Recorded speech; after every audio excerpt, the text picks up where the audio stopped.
throughout the Sanders campaign, he was talking about FDR's economic New Deal, useful jobs, help for small farms and businesses, homes for families, all these things that seem logical to so many people. How is it that we went from that being accepted by the American body politic to Bernie Sanders sounding like an outlier? What had happened to change the American psychology?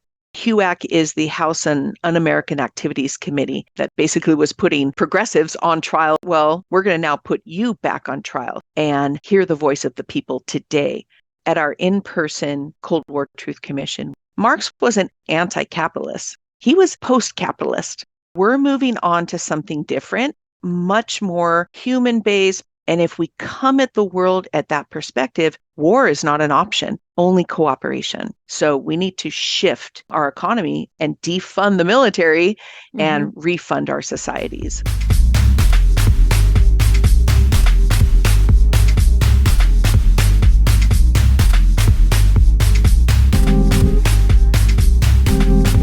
Welcome to Angel City Culture Quest, where art, social justice, and the environment meet in Los Angeles. I am your host, Melina Paris, and I welcome you to this episode.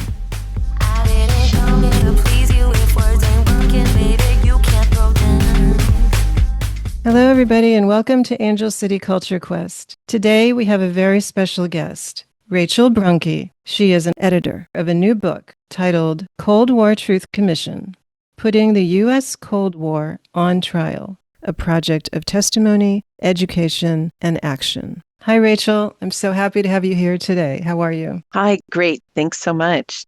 I'm going to read a little bit of information about Rachel, and then we're going to get started. Rachel Bruhnke is a Los Angeles high school teacher. She earned her MS in Environmental Resource Engineering from CSU Humboldt and her BA in Political Science from CSU Long Beach, and studied at La Católica University in Lima, Peru. Rachel lived for 3 years in Honduras as a Peace Corps volunteer and has also lived in Peru, Ecuador, and Costa Rica. She has traveled to Cuba for over 20 years for both work and studies and marvels at the Cuban people's work for human and environmental sustainability. Rachel founded the Cold War Truth Commission project in 2017 after the demise of the Bernie Sanders campaign and the first election of Donald Trump, to help other Americans understand the roots of conflict abroad and our deep troubles at home. She lives with her daughter and partner on Harbor Farms, an urban farm that they are creating in San Pedro, California. The Cold War Truth Commission was a day of online lectures and discussion in 2021. It was effectively a trial about the origins of the Cold War and the millions of human lives it took, mainly from U.S. invasions and proxy wars. Sponsoring organizations included Witness for Peace Southwest, School of the Americas Watch, Code Pink, KPFK Radio, Project Censored, and others. There was also a first in-person event in 2017, which we will talk about. So, Rachel, I love your subtitle, Putting the U.S. Cold War on Trial, a project of testimony, education, and action. For nearly a decade, you've been raising awareness about the U.S. Cold War. In 2017, you started the Cold War Truth Commission after the presidential election. You noted the reason you started this work was because during the aftermath of the 2016 election, you juxtaposed Bernie Sanders to Trump and what you called the two dynamics, the voice and the movement of Sanders and the idea that it could not be accepted. Can you explain that a little bit further for us, please? Yeah, all throughout the Sanders campaign, he was talking basically what FDR had been talking about at the end of World War II, what he called the economic New Deal. Useful jobs, help for small farms and businesses, homes for families, medical coverage, help to allay economic fears of old age, sickness, accidents, unemployment, good education, all these things that seem logical to so many people, probably the majority of Americans today, was going to be law of the land during FDR's time. And how is that possible that we went from that being accepted by the American people, the body politic, and the American culture to back in 2016, Bernie Sanders sounding like an outlier and not even being able to be on the Democratic ticket, let alone the president of the United States. So what had happened in that 70-year span to change the American psychology, the political psychology so much? And there's only one thing, it's the Cold War. And so the Cold War, we argue, really did a number, not only on the world and all the invasions, we'll talk about that today, but also on the psyche here in America. And so we really wanted to get to the bottom of that to help Americans understand, basically, like Malcolm X says, how bamboozled they have been for decades and decades and decades. That's a very appropriate term. Thank you for explaining that. It's just important information that we all need to sit and spend some time with, I believe. Yeah, and I've always been very interested in the Cold War. When I was in high school, it was the early 1980s, and we were afraid of nuclear holocaust, weren't we? And we were under the regime of Ronald Reagan, and my family and I, we were very interested in Central America and the wars that Reagan was fostering on those poor people in that region of the world. And so my whole life has been, in terms of the Cold War, not necessarily about Eastern Europe or World War II, but about what we have done to the global South. And you mentioned about red baiting. Yes. Can you talk about that a little bit for clarification, because it leads to another point? Yeah. So basically, in the first Cold War Truth Commission, we asked, you're welcome here if you have ever been red baited, if your dreams and your aspirations for humanity have ever been mocked, if you've been called a communist, if you have been ridiculed. Back in the 80s, I remember we were called bleeding heart liberals. Yeah, I remember that? Yes. And I remember in 9/11 when those buildings were on fire and crumbling and people were jumping out of them and thudding to the ground. I thought to myself, are we all bleeding hearted right now? Can you understand that people feel pain and suffer all around the world? So if a tree falls in the forest, does it make a sound? It sure as hell does. It just doesn't make a sound in the United States. It makes a sound around the world. So definitely we believe that we're ridiculed because a different ideology after World War II kept taking hold. And basically, and I think what we're seeing in the world today, that World War II really didn't end. It might have ended, but it wasn't resolved. And it's coming back to bite us. And so we really, in the Cold War Truth Commission, want to get to the truth. We want to get to resolution and then to solutions for all of our problems around the world. And you mentioned also our current commander-in-chief was a big red baiter. And you said that he had basically been red baiting since the day he walked down that golden staircase. And that stood out to me because it's a little brief diversion we're going to take, but it's an important thing to highlight. It's relevant to our times. That red baiting comment led me to wonder, why then does this president seem so friendly with and listen to Putin, even while he does this red baiting? And in terms of business dealings, you made the distinction between Putin and Russia as totally different things. Yeah, I think we really have to understand it's kind of a spiritual principle. Let's get our own house in order and stop pointing the fingers around the world. So I would say everyone talks about Trump and Russia. Let's just call it Russia. So we're the ones who crushed the Soviet Union. We're the ones who broke up the Soviet Union. And definitely what happened after that breakup, after 1991, was the privatization of the entire huge socialist economy of that country. And so it was being privatized, and our capitalists and capitalists around the world and people like Donald Trump were going in and making bank off of it. And so someone like Donald Trump and his way of thinking really helped to make the oligarch class in Russia, which actually Putin is not a part of. He's actually a part of kind of bringing those forces into line. And really interestingly, and one of the muses of the Cold War Truth Commission is Oliver Stone. I really suggest that your listeners read his book, The Putin Diaries. It's conversations with Vladimir Putin. And it's also a kind of a mini series on TV. I think it's 3 one-hour specials. Super eye-opening. And just to condense what we were talking about here with the privatization, I'm going to read a quote from a book before we move on further into the Cold War Truth Commission. This book is titled Sale of the Century, Russia's Wild Ride from Communism to Capitalism by Chrystia Freeland.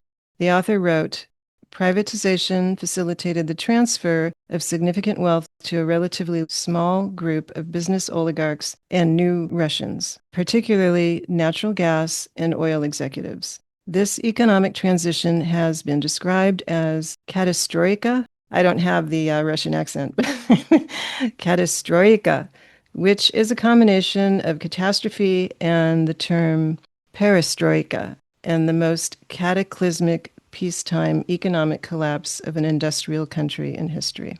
So that kind of nails it. Yeah.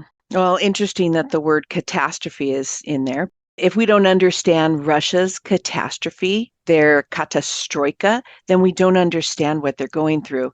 If we don't understand the catastrophe of the Palestinians, we don't understand what's going on today. And I knew firsthand what was going on in the mid 90s with that turn to capitalism because I was in the Peace Corps in Central America, in Honduras. And we talked often about not having a lot of people in Honduras in the Peace Corps anymore because they were all in Eastern Europe and they were sent there by the US government, and they were all teaching business. So they were literally teaching capitalism and just disassembling socialism. And so one of our really great testimonies in the book is by Alice Slater. She's one of the tops of the work on the denuclearization during the early 1980s, which unfortunately got derailed. But she talks about talking to a Russian and feeling kind of superior and saying, well, what about Eastern Europe and what about your invasions? And she says in the testimony that the man had tears in his eyes, and he said, we lost 27 million people in World War II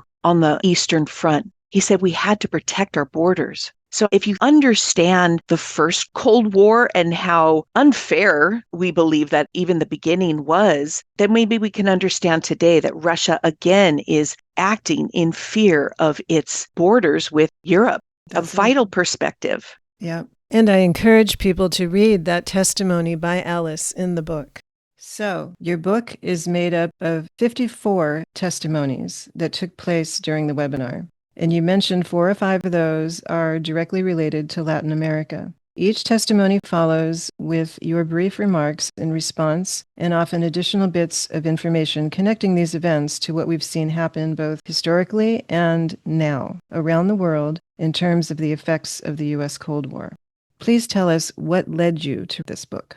Well, like we said, there was the first in-person Truth Commission in 2017. I always knew I wanted to keep moving on with this. And in the middle of COVID, I happened to have the time, and I was reaching out to my dear friend, Frank Dorrell, who knows everybody in the anti-war movement, especially in Los Angeles, but around the country. And I said, Frank, we've got to do this because he was also at the first Cold War Truth Commission. And he said, let's do it. And all it takes is one email from Frank Dorrell. And we had amazing people.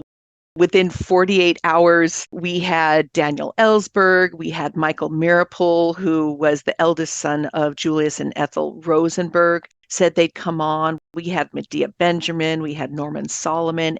And the list, the 54 testimonies that helped put the Cold War on trial. I mean, we were giddy. We knew we were onto something. I'm very proud of them. Can you please explain who are Julius and Ethel Rosenberg? Julius and Ethel Rosenberg. And it's interesting, they were Jewish, so that's part of the story of the right wing in this country.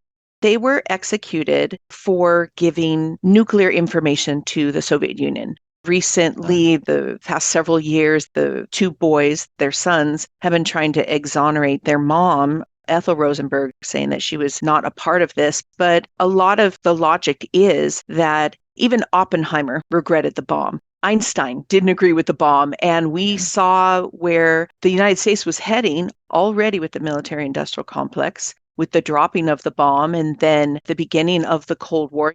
They were executed after we CIA couped Iran, and I think after we CIA couped Guatemala. So a lot of people could see what we were up to in foreign policy. And with the bomb, our intention, it wasn't the Soviet Union, we argue, that was trying to take over the world. It was the United States, and we had the bomb, and we were the only ones to have it. And so a lot of people say that if Julius Rosenberg did give these secrets to the Soviet Union, it was to create balance. The Soviet Union wanted the bomb to be given to the United Nations. That's something we don't know. We also don't know that the Warsaw Pact this big military alliance of the Soviet Union, was created 5 years after NATO. So NATO is the aggressor. Warsaw Pact was the defensive.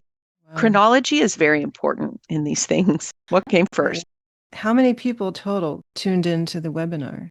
Maybe a couple hundred at the time. I forget the exact numbers. It was pretty exciting. It was a big webinar for us at the time. But Yeah. then Ed Mays of Free Speech TV, he took the 10-hour huge long clip and he put it into all the individual clips of the different testimonies. So it's super accessible. And then Frank put it on his website. So you can find it at addictedtowar.org/webinars. And they're great teaching tools and they're all in bite-sized pieces. If you want to know, for example, what's going on with Iran today? Like literally today, you go to Nuri Ronagi's testimony. She was great and very heartfelt. And her family was exiled from Iran after the CIA-backed coup in 1953. And she tells her whole story. So that's in the book, definitely. And you can understand that problems with Iran. People think they're going to ancient history when they go to 1979. No, again, when you go to 1979, you're starting at step 2. Do not start at step 2. You start at step 1, 1953, our CIA coup, which led to 79, which led to this, and et cetera. Yeah, and she was in the infamous Elvin prison, which we've heard so much about in the last couple of years. Yeah, and there's another testimony on Yemen. I'm learning all the time. Then our testifier about Yemen, she talks about how after the Shah of Iran came in after 1953, one of the first things he was doing was starting to bomb Yemen. So the United States has been helping to bomb Yemen. That's right. For like 50 years. Yeah. I remember I remember her talking about that. Yeah. And this isn't, Melina, who we are. It's not the American people. It's certainly not the people that we're out marching with all the time on the streets. Just beautiful, all colors, shapes, and sizes, and great people. And I'll tell you, a good friend of mine in Cuba, he said something once, which I'll never forget. He says, the irony is that there's no people in the world with more friends than the American people, but there's no government in the world with more enemies than the American government. That's very true. Yeah. We need to stop this. Yeah. You're right. We do. Because it's not right, because we can't afford it anymore, and because literally it's dangerous for us. What's going on in the Middle East right now, we don't want blowback like 9/11 was. It will be worse. We're trying to stop it. We are at the point to discuss some of the celebrities in the webinar and highlight some of the issues that they unveiled for us in the webinar. I'll let you start, Rachel, with Daniel Ellsberg. Yeah, that was such an honor to have him on the webinar. And basically, the idea that he talks about is he says 60 years of working on this issue of weapons development and trying to stop it. And he never had really looked at the economic point of it. And he says in his testimony that he focused on the subsidizing of the military industrial complex and that he hadn't really done that throughout his career. But he noted that a very large part of the Cold War is the function of a massive annual subsidy to the aerospace industry to assure it be healthy, that it doesn't collapse or go bankrupt. And we're here in Los Angeles, and it definitely rings true here because in LA, basically the aerospace industry began with the airline industry, which was turned into war-making planes during World War II. And he mentions in his testimony that after World War II, we could have gone a different way in our local LA economy, but the people of these different corporations that are now Raytheon, Lockheed Martin, they went to Congress and they begged for contracts. And so a lot of what we say that the Cold War was a jobs program. And ironically, speaking of Lockheed Martin, that was one of the quote unquote sponsors of Trump's military parade. Yeah, they were lobbying for saving their jobs and continuing in that fashion of the war machine. It's unfortunate. And we can look at that today. And this is the point of the Truth Commission, is not just to point fingers. In my classroom, I always say, if we're going to be critiquing things around us, we're pointing a finger, but 3 are pointing back at us. What are we doing and what is the solution today? The point here is to know the truth, expose the truth, and move beyond. Yeah. If we realize that that military economy is not serving us, first of all, never did serve us, shouldn't have been happening, but here we are today. LA doesn't need it. We don't need it. The climate can't take it. The kids don't want it. And our infrastructure and our society are socially and physically crumbling. So we need to shift our economy and defund the military and refund our societies. Hear, hear. Time is valuable when good. Please don't direct me to the fact. I'm giving you a minute or else I'll turn my back. If you're just tuning in, today we're speaking with Rachel Bruhnke. She is the editor of the book Cold War Truth Commission, Putting the U.S. Cold War on Trial, a project of testimony, education, and action. Thank you for listening. Time is valuable when good. Please don't direct me to the fact. I'm giving you a minute or else I'll turn my back. Hello, folks. This is your host, Melina Paris. As Angel City Culture Quest begins its 4th year, we are dedicated to bringing you quest-worthy inspiration. With so much to cover in the Harbor region and Los Angeles in art, books, film, music, activism, and more. It's a challenge that I'm honored to embrace, discovering and bringing you the inspired stories and works of many different artists. A major highlight of 2024 was to present our video episode in front of a live audience, Consciousness Through the Lens of Abstraction, featuring esteemed artists Marie Thibault and June Edmonds. You can find that on our YouTube. That was a huge push, and we did it with the help of your support. I'm so grateful. Exciting developments are happening. Stay informed by liking, subscribing, and following our updates, featuring more great artists and authors, the latest in important documentaries, filmmaking, and more.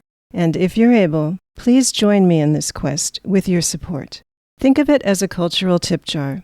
I would be honored to have your support to further my ability to bring you the powerful works of these artists and others and the cultural content that you crave. To donate, please go to patreon.com/Angel City Culture Quest. There you can find all of our past episodes.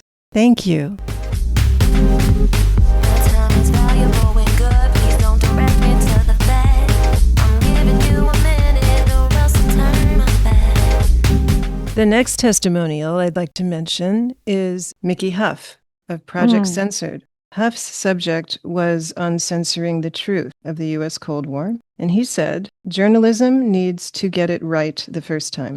If we go back into independent journals, we have the truth told to us, and we need these untold histories to be told because there's a serious effort to control the narrative that doesn't jive with U.S. fear-mongering. He said that we have histories that we don't get to teach, including U.S. collaboration with the Nazis and the neo-Nazis, suppression of civil rights, and WMD lies, all in the maintenance of America as a corporation. Yeah, his is a great testimony in the book, very vital. Yeah, and right at the top, he highlighted independent journals.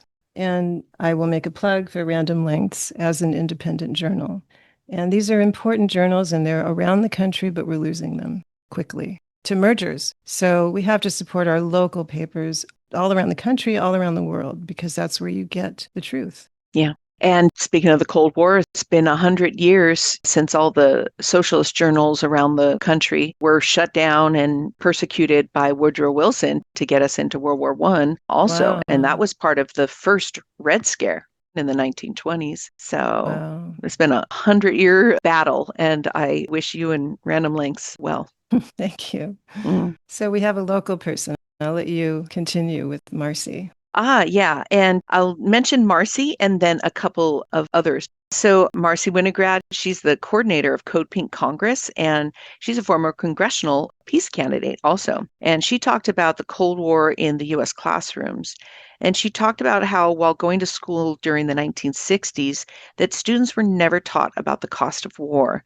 Teachers told their classes if the U.S. doesn't win the Vietnam War, the whole world would become dystopian and run by communists. There was a theory put out that if one country became communist, all the countries around them would too. And teachers had to sign loyalty oaths that they are not communists. Hundreds of teachers lost their jobs during the U.S. Cold War, and the union pushed back on this, the LA union, but the ACLU pushed back even harder. And speaking of loyalty oaths, and she is in the book also, was Julia Scoville, a muse for the Cold War Truth Commission. She was a retired nurse and a local peace activist here in San Pedro. And she and I were talking one time, and she was telling me how in the late 40s, she had to sign basically a loyalty oath or a paper that said that she was not a part of any of these organizations. She was given a list, and she tells me, she says, it was a list of everybody I wanted to work with and was working with, anti-poverty, anti-racist, and that list she was not supposed to be a part of. And she said to save her job, she had to sign it. And so I asked her in this interview, I said, so we were crushing all these things that now realize in more modern times were the exact things we needed to be supporting. And I said, do you think that our country and the world would be different had we not been crushing these voices and these policies for all these decades? And she said, yes, it would be a much better world. Jeff Cohen is in the book. He was the producer of the Phil Donahue show, which was canceled after the show was critical of our first invasion of Iraq, which should have been criticized and never should have happened. Also in there, very important, great testimony by Peter McLaren on liberation theology and on the murder throughout Latin America of people who were progressive and many Christians, progressives trying to make their region better for their people. And Peter McLaren talks about the murder of all of these people who were followers of liberation theology, the murder of thousands of priests throughout Latin America. And so much of that came into play in Central America during the Reagan years, which is when I kind of came up into this understanding of the Cold War. And I think we can definitely look back at those years and understand today's border issues. If we hadn't destroyed Central America wouldn't be flooding here with refugees. So we can thank the prosecution of the Cold War and the Reagan era and all of this, or Trump, because Trump really won on the immigration issue at the southern border. That's heartbreaking and totally unnecessary. Did you have anybody else you wanted to mention in addition to Medea? Well, there's a lot. And we all just got off the streets yesterday from great indivisible rallies around the country. Millions of people standing up, no kings. And I say no kings, no empire, because what indivisible is lacking is the foreign policy understanding. And they actually literally got it wrong the first Trump administration by fostering Russiagate on the country. So we have a great testimony by Norman Solomon calling out the Russiagate frenzy. And you really understand how, oops, now we made Russia an enemy. And now we have Alice Slater's testimony helping us understand, hey, maybe they have a point of their own, et cetera, et cetera. Also, I'm the mother of a Gen Zer, and she's in here talking about how her teacher berated her for not wanting to say the Pledge of Allegiance during Colin Kaepernick. That's one story. And another one is Greg Godel's. He talks about McCarthyism's effect on American workers. There's labor issues, especially among the spectrum, but the young people today, the Gen Zers, don't have any political understanding of the force that labor could have been because it was crushed so much around this country in the name of anti-communism. And there's Carly Town, formerly of Code Pink, who talks about literally the economic cost of U.S. militarism. Chris Venn, a local leader with San Pedro Neighbors for Peace and Justice, talks about Ronald Reagan and the housing crisis and homelessness today basically being caused by Ronald Reagan. So there's so much to be learned in this book. It's an all-encompassing testimony of the U.S. political history. Yeah. Like you said, over the last, 70 years. And some real tantalizing tidbit I'm going to leave here is that it's not 70 years, that's after World War II, and it's not even 100 years, although our first Truth Commission was on 1917, the 100-year anniversary of the Bolshevik Revolution. It literally is 150 years. That's right. Because soon after the publishing of the Communist Manifesto, what do I call them? right-wingers of the day during slavery and the abolition movement were calling abolitionists communists.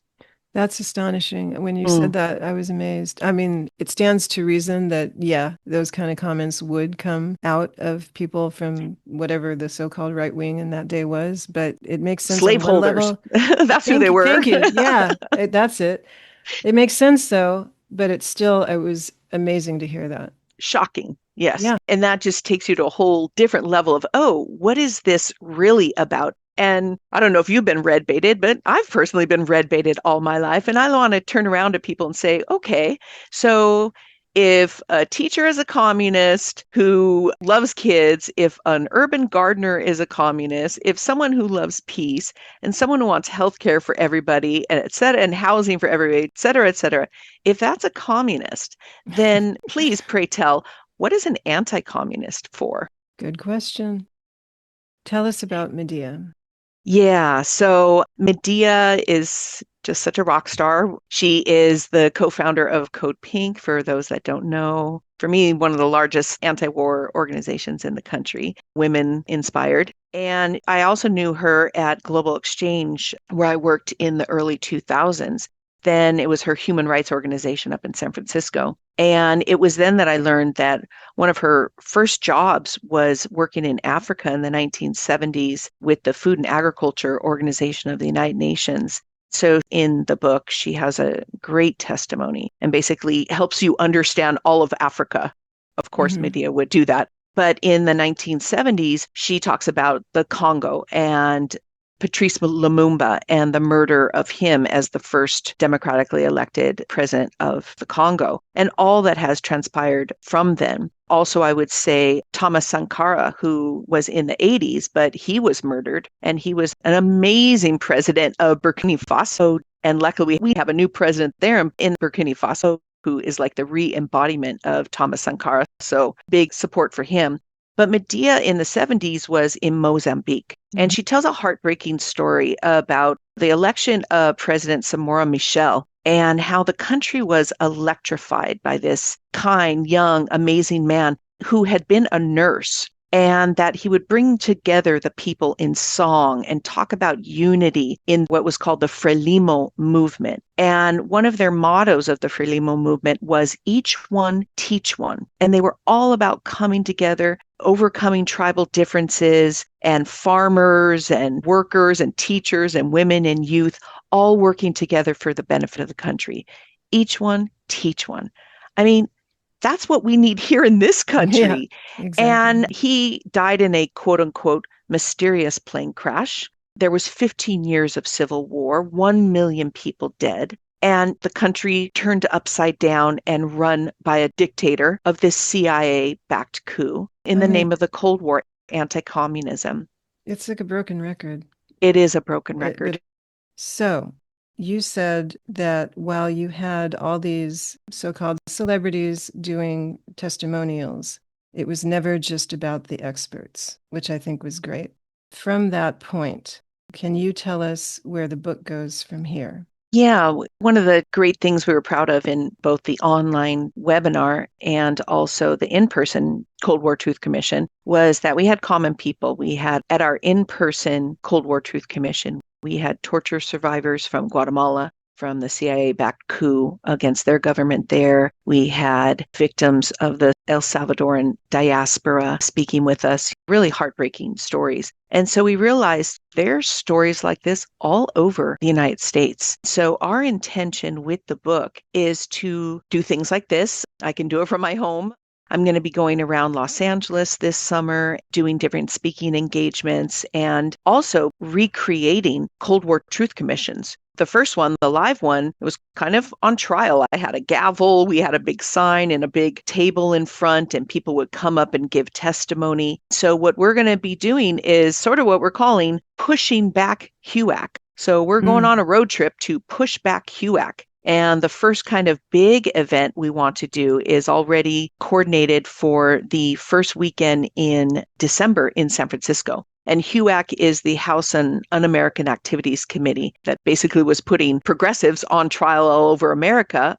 okay, well, we're going to now put you back on trial. So we're going to push back HUAC and we're going to go wherever HUAC was and hear the voice of the people today. Who was affected by the Cold War?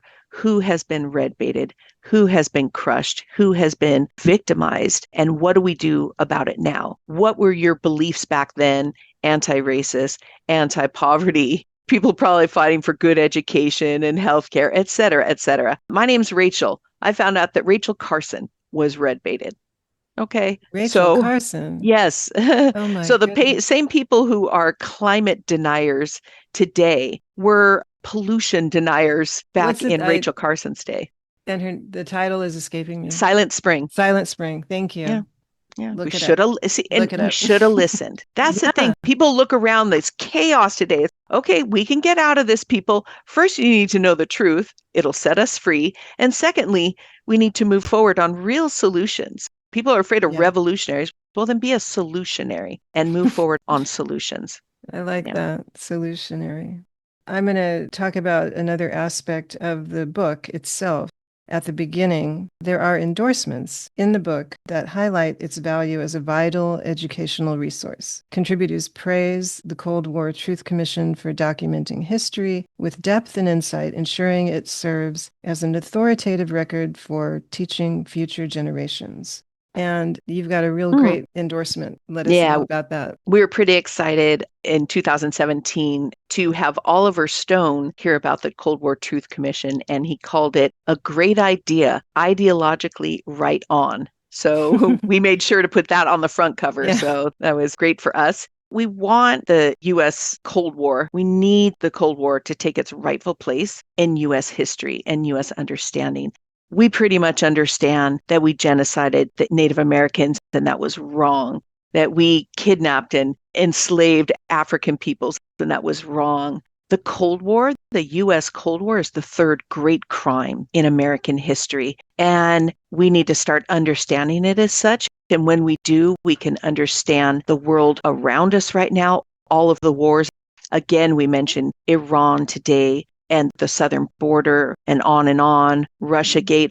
I haven't mentioned China. China's not our enemy. Jody Evans had a wonderful testimony in there. But once we accept that and understand, we can move forward and start to solve our problems.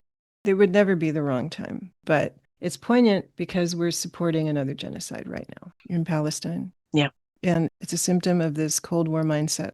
And that's kind of the crux because people laugh, but I'm not interested in politics, really. I'm interested in development. How are people going to develop on this country? I'm an environmental resource engineer. How are we going to use the Earth's resources for us to develop and thrive and survive? That's what I'm interested in. And if we look back and we say, okay, is it capitalism, which we are seeing what it leads to, which is world war and a huge disparity of wealth and the basic killing of the planet? Or is it something beyond capitalism? Marx wasn't anti-capitalist. He was post-capitalist. And so we can recognize the benefits of the past and say, thank you very much. We're moving on to something different. And it's much more human-based, planet-based, and definitely something that's very American and something that we should hold self-evident, that all people are created equal. And if we come at the world at that perspective, war is not an option,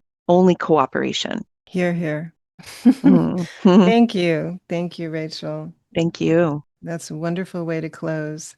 Please tell us, where can people find the Cold War Truth Commission? It would be great if they joined our Facebook group of that name, Cold War Truth Commission, and we could have a conversation there and they can DM me and ask to get the book. Also, I'll give my email and it's Sojourner, SOJOURNER,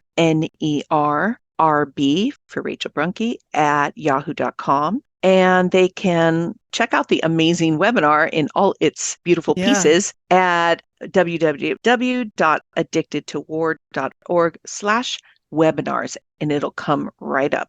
And like you said, it's in tiny little pieces. And once you start watching it, you can't stop. Yeah, And there's thank you. wonderful, wonderful testimonies in there from great people.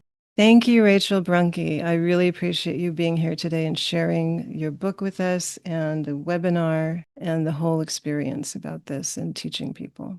Thank you. Thank you, Melina, for helping us get the word out.